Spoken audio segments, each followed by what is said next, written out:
Hello and welcome students, আমি Arbaaz sir জ্ঞানজ্যোতি coaching সেন্টারে তোমাদের সবাইকে ওয়েলকাম। তো তোমাদের তো বলাই হয়েছিল যে তোমাদের ক্লাস শুরু হয়ে গেছে, আমাদের বাকি ডিপার্টমেন্ট যার যার যে সাবজেক্ট আছে তার ক্লাস শুরু হয়ে গেছে। তো আর্টসের যেগুলো ক্লাস সব শুরু হয়ে গেছে, সায়েন্সেরও মোটামুটি সব শুরু হয়ে গেছে, কয়েকটা বাকি আছে, ওগুলো খুব তাড়াতাড়ি শুরু হবে। আচ্ছা, তো তোমাদের হ্যাঁ, তো অনেকে অ্যাডমিশন হয়েছে, ভালো কথা, কিন্তু অ্যাডমিশনের পর তোমাদের ক্লাস অনেকে করতেছো, অনেকে হয়তো কোনো সাবজেক্ট এখনো শুরু হয়নি, শুরু হয়ে যাবে।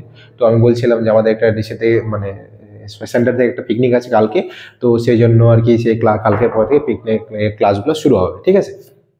তো নর্মালি তোমাদের এখানে বলা যায় যে যেহেতু ক্লাসটা শুরু হয়েছে, সেক্ষেত্রে আমরা বলতে পারি যে তোমাদের এই ক্ষেত্রে বলা যায় যে মানে আমরা কি কি ভাবে জিনিসগুলো করতে পারি, না করতে পারি, কি করব না করব, এইসব জিনিস, ঠিক আছে। তো আজকে আমি তোমাদের ম্যাথসের অ্যাকচুয়ালি ম্যাথসে যারা ম্যাথসে মেজরে পড়তেছো, মেজরে যারা যারা তাদের তো একটা পেপার আছে ডিফারেন্সিয়াল ইকুয়েশন। তো ডিফারেন্সিয়াল ইকুয়েশনে আমি জাস্ট একটা সলিউশন বা সলভ হিসাবে জাস্ট আউটলাইনটা তোমাদের সাথে ডিসকাস করবো, কিভাবে আসতে পারে না আসতে পারে।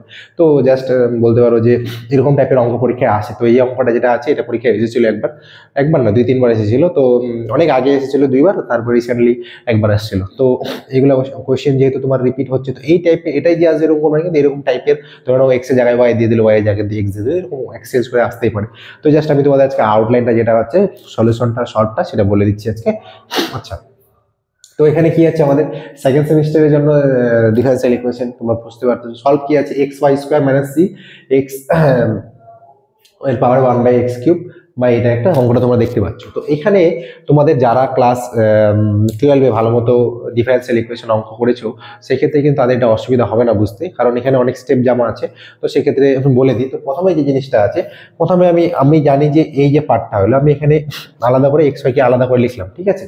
তো এটা আমি আলাদা করে এখানে লিখলাম যে পুরো পার্টটাকে এক্স ওয়াই দিয়ে x⁴ দিয়ে আমি ডিভাইড করলাম। ডিভাইড করার পর আলটিমেটলি আমার এরকম একটা কিছু আসলো। এবার এই যে পার্টটা আমার আসলো x⁴ দিয়ে ডিভাইড করলাম, তো এখানে আমাদের কিছু একটা আসলো। তো প্রথমে এক্স ওয়াই যেটা আছে সেটা আমি আলাদা করে এখানে লিখতে পারি, লিখলাম।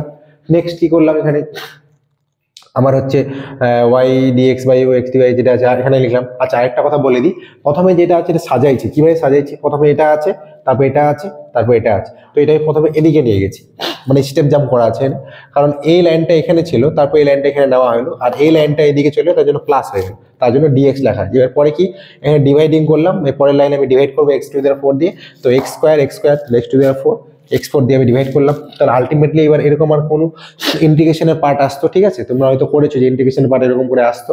তো সেক্ষেত্রে আমাদের এরকম করে করতে হবে, মাইনাস এরকম করে করলাম। তো আলটিমেটলি আমাদের এরকম কিছু একটা আসলো। এবার আমাদের এখানে কিছু একটা ভেরিয়েবলকে ধরে নিতে হবে যে 1/x³ কি ছিল বা 1/x² কি ছিল, তোমরা করে এসেছো এগুলো জিনিস। তো সেক্ষেত্রে তোমাদের জানাই আছে যে কোনটা কি ধরতে হবে না ধরতে হবে। তাহলে এবার ধরি যদি, তাহলে 1/x³ = u ধরলাম। তাহলে এই যে এই পার্টটা আসলো, এবার আমি এটা ইন্টিগ্রেশন করলাম, ইন্টিগ্রেশন করার পর আমার এরকম কিছু একটা আসলো, ঠিক আছে। তো আলটিমেটলি আমার এখানে কিছু একটা সি ধরে করতে হবে। তোমরা যেহেতু ক্লাস 12-এ জানো সিটাকে আমাকে কনস্ট্যান্ট হিসেবে কাজ করতে হচ্ছে, তো তার জন্য আমি এরকম একটা লাস্টে অ্যান্সার আসলো। আর এখানে 6টা দিয়ে আমি অ্যান্সারটাকে বানাইছি 6c(x²). তো এই হলো তোমাদের অঙ্কটা। তো বলতে পারো যে এরকম টাইপের যে অঙ্ক এটাই আসবে এরকম কোনো নাই, কিন্তু এটা আসতে পারে 4 নম্বরে আসতে পারে আর 2 নম্বরে আসতে পারে। তো এরকম টাইপের অনেক অঙ্ক আসতে পারে, যে ধরে নাও যারা একটু হলেও বেসিকটা ক্লিয়ার আছে যাদের, তো এগুলা জিনিস করতে সুবিধা হবে। আর অনলাইন ক্লাসে তো এটা তোমাদের বিস্তৃত হয়ে বোঝানো হবে, লাইন বাই লাইন করানো হবে। তো সেক্ষেত্রে যারা যারা অনলাইন ক্লাসে যুক্ত হয়ে যাবে। আর যারা যারা অনলাইনে যুক্ত হয়ে গেছো ক্লাসে, ক্লাসগুলো কয়েকটা শুরু হয় নাই, ওগুলো শুরু হয়ে যাবে, খুব তাড়াতাড়ি শুরু হয়ে যাবে। তো সেই ক্ষেত্রে যাদের যাদের আরও জয়েন হওয়ার ইচ্ছে আছে জয়েন হতে পারো। তো আশা করি তোমাদের যাদের কোনো কোয়ারি বা কোনো প্রবলেম যদি থাকে, তোমরা অবশ্যই হেল্পলাইন নাম্বারটা যেটা আছে ওখানে ফোন করবা, তাহলে তোমার সমস্ত কিছু বলে দেওয়া হবে। তো থ্যাংক ইউ আজকে ভিডিওর জন্য। সবাই ভালো থেকো, সুস্থ থাকো, থ্যাংক ইউ।